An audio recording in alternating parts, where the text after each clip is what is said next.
What is going on, everybody? Welcome back to the channel, man. Hope you guys are having a great week. It's currently Wednesday that you guys are seeing this.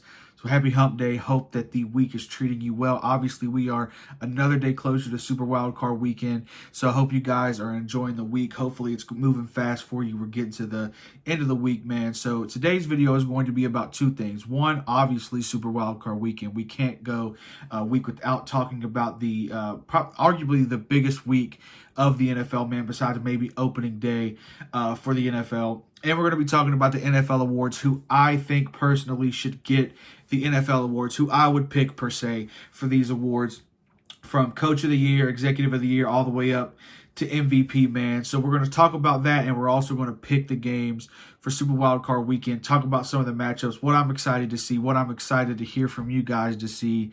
And yeah, we're going to jump straight in. So we're going to start with the NFL awards. And starting with the NFL awards, we're going to start with the NFL Executive of the Year and work our way up from the chart I have to my left, man. So for NFL Executive of the Year, I feel like there could be a couple options. Two, I'm going to start with my two, who I think give a reasoning for each, and then tell you who I would pick. One, the Houston Texans general manager, Nick Caserio. Nick Caserio has obviously done a great job turning around the franchise with the second overall pick being C.J. Stroud, then trading up with Will Anderson Jr., getting two pillars on the offensive side and the defensive side of the ball, man. He's done a great job building the overall team, digging into the late rounds, getting somebody like Tank Dell to produce that high. Obviously has a lot to do with Coach of the Year, which we'll talk about after this.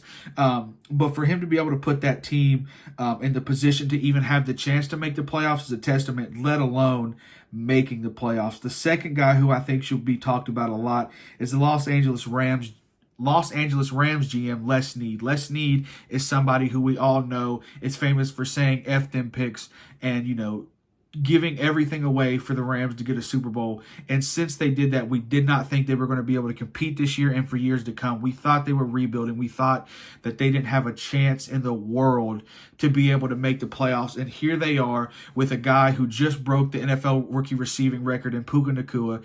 Here they are with a guy in Kyron Williams, who is a breakout running back for the Rams. And they're all late picks, man. These guys have been balling out all year, and they made and helped the team get to the playoffs. So I believe those two are the top candidates for this award. In my personal opinion, I lean towards Les Snead, man. The argument and the fact that they were able to take so many picks and win a Super Bowl and then come back. Not, obviously last year was a bit tragic with all the injuries and just different things like that happened in that year. But then to turn around again and, dig into the draft, really take their time with players, obviously finding two gems in Puka Nacua and Kyron Williams, being able to, last year, the struggles they had with the offensive line, turning that around, the defensive side of the ball. Besides Aaron Donald, nobody really knows any of those guys' names. And so I feel, in my personal opinion, that he should win it. But the general manager for the Houston Texans is also a very, very, very close second. And I think it can go back and forth. So I'm also looking forward to hear your guys' your arguments and conversations and back and forth in the comment section below, man. Come chat it up with me for sure. But moving on from Executive of the Year, Coach of the Year, man. Coach of the Year and Executive of the Year, they really go kind of twofold in my opinion. Obviously the Executive of the Year cannot be the Executive of the Year if the coach isn't doing his job, and vice versa. They're very hand-in-hand roles, which is why it is so important when teams like the Panthers or the Raiders fire the head coach and the GM to bring those two in as a pair on the same page. We've seen it time and time again for these two roles in the organization to be in lockstep. And so for those reasons, since I gave the Executive of the Year to the Rams, I'm going to give the Coach of the Year to DeMeco Ryans. He's the head coach of the Houston Texans, man. He's played a lot of time in the NFL. He's obviously a former player, but the way he's able to rally the guys around himself, CJ, obviously on the defensive side of the ball, he was a defensive player. He was the head defensive coordinator for the 49ers before coming over to the Houston Texans, man. Obviously knows that side of the ball, but he hired the right guys on the offensive side of the ball. to really help CJ out. I think he is a great player coach, obviously, because he knows what it takes to be in that league. He was a very high-level player, very successful player in the league. And so for me personally, I think he is the coach of the year just for the turnaround that he was able to do, because obviously the executive, Nick Caserio, he handpicked the players, but D'Amico Ryans really put his mark on that team. And so for that reason, I have him for coach of the year. Moving on, man, the comeback player of the year is somebody who is obviously coming back from a big injury, or, last year we saw Gino just coming back from the bench, being somebody who was written off, as famous as that saying became. And so for me personally, I know a lot of people will say Damar Hamlin. All respect to Damar Hamlin, man. Obviously, coming back from literal death is something that I don't know if anybody else could beat. But in my opinion, man, with the way last year turned out with Geno Smith being the NFL Comeback Player of the Year, man, I'm going Joe Flacco. Joe Flacco literally came off the couch in Week 13, I believe, and has played lights out. He's got the Cleveland Browns in the playoffs, and they're one of the hottest teams going into the playoffs. The offense looks amazing. When Deshaun Watson was in there, I think that obviously near the end, even though he left the game with a broken shoulder or whatever he left with, they started to finally, I think, find their footing.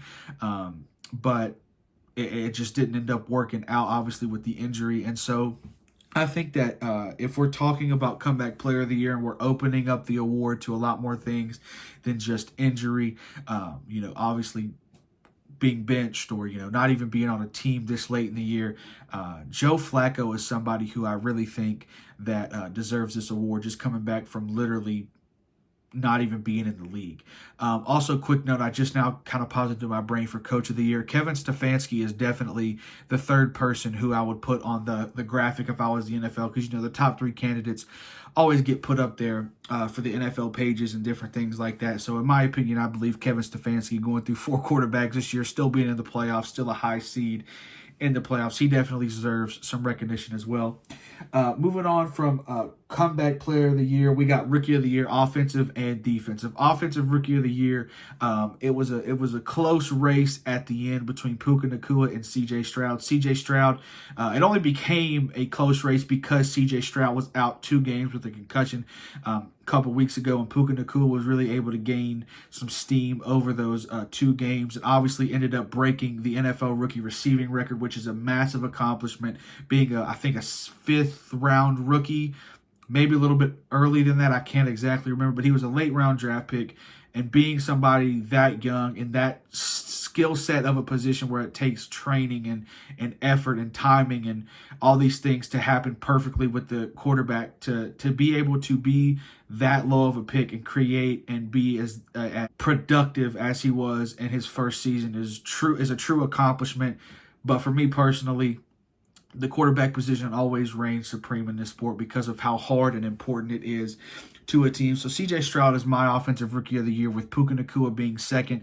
And then whoever else you want to throw in there would be, in my opinion, a distant third for that award. Defensive rookie of the year is also one of those ones that could be a toss-up. You've got the kid from Seattle, Devon Witherspoon, that had a great year, obviously got injured. You've also got some other guys in there like Jalen Carter, Christian Gonzalez, obviously went out early in the season but was having a heck of a first year.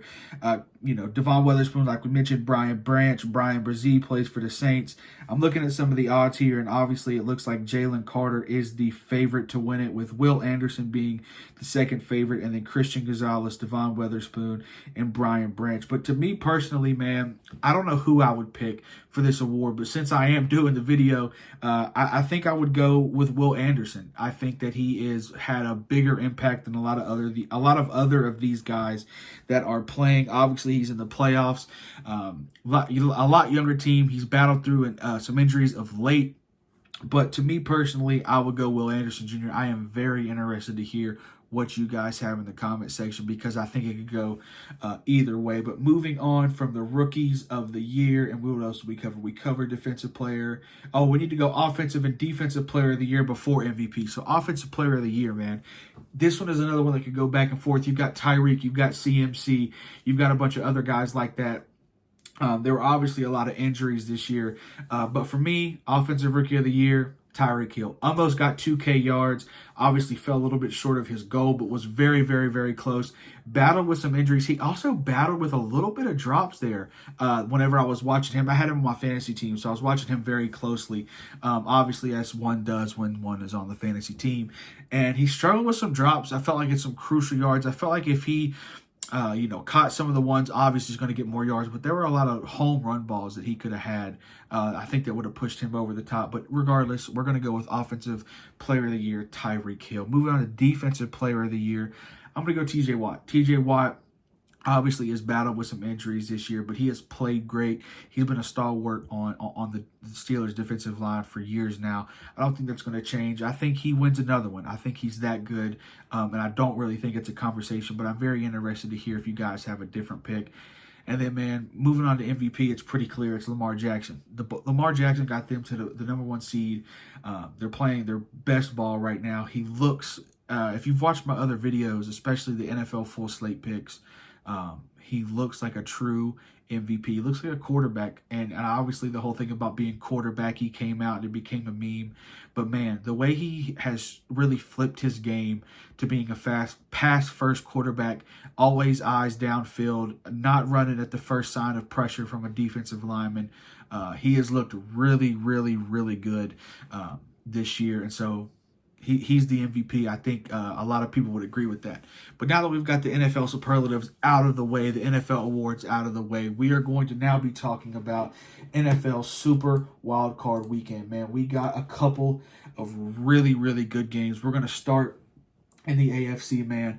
Obviously, Baltimore, like we just mentioned, has the number one seed, so they will be out for the week. So the first game in the AFC is Cleveland-Houston, man. A game between the youngest quarterback you can have first year versus the oldest quarterback it feels like you could have with Joe Flacco coming off the couch in Week 13 to play. Obviously, Cleveland's defense is something that cannot be understated. They're a big reason why they're in the playoffs now and have that number 5 seed. But man, it really feels like CJ could go and make a run now. It feels like it's very similar to that Bengals run, even though it was Joe Burrow's second year and they had a lot more help. It really feels like CJ Stroud is just that guy. It will be hard to pick against Cleveland's defense, though. So for that reason, I'm going to go with Cleveland to move on in the first round of the playoffs. Moving on to Miami, Kansas City, man. I don't know. Both teams have really struggled at the end of the year. Miami's battling through quite a bit of injuries on the defensive side of the ball. And so for me personally, it's hard to bet against Patrick Mahomes and Travis Kelce, even though they haven't looked like those two all season. When they have a defense of that caliber who's really able to cover, especially with their corners who have just been able to really cover. L'Jarius Sneed has had a great all-pro year. He's battled some of the best receivers in the game, and they haven't come away with a lot of yards, catches, or touchdowns on him this year. So for that reason, I'm going to go KC. So for the first game, we got Cleveland moving on because of the defense. We got Kansas City moving on because of the defense. But in this one, we're going to go Buffalo, Pittsburgh. Man, that's the next game that's on to my left here. And listen, I think it's the exact opposite. Obviously, Pittsburgh's defense is going to be missing TJ Watt because of the, I believe, MCL sprain in his left knee that he suffered against Baltimore in that must-win game in Week 18. And so the defense has looked very good for the Steelers. It's always has. I feel like that's always going to be a staple for them. Obviously, the offense has struggled. They are starting Mason Rudolph in the Super Wild Card Weekend game, which is something that's insane to say, but it's happening, and they're playing Buffalo, a team that is electric offensively. Obviously, the defense, very similar to the Miami Dolphins, have struggled with injuries early on in the season. But for me, since they happened earlier on in the season, the guys that are filling in for those roles have had a little bit more time to kind of figure out their role and different things like that. So for me, Buffalo moves on. So for the first 3 games in the AFC, I've got Cleveland, Kansas City, and Buffalo, which means we'll get Buffalo, Kansas City, and Cleveland, Baltimore in the second round, which we will talk about next week if that happens. Let's talk about the NFC. The NFC, obviously, San Francisco is the number 1 team, the number 1 seed in the conference, so they will not be playing this week.